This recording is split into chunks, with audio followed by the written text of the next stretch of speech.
how to set up and connect to a Wi-Fi network on Samsung Galaxy S26 Ultra. Let's start the video. First of all, go to App Library. Here click on Settings app. Now in Setting, scroll down and click on Connections. After you click on Connection, click on Wi-Fi. If you want to set up and connect Wi-Fi, so make sure turn off Wi-Fi button.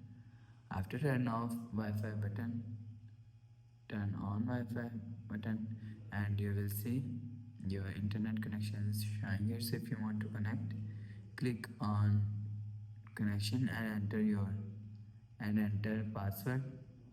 After enter password, click on connect. After click on connect, you will see your Wi-Fi is connect.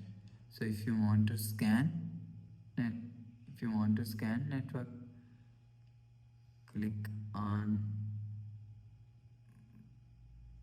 and click on scan. So you will scan network from here.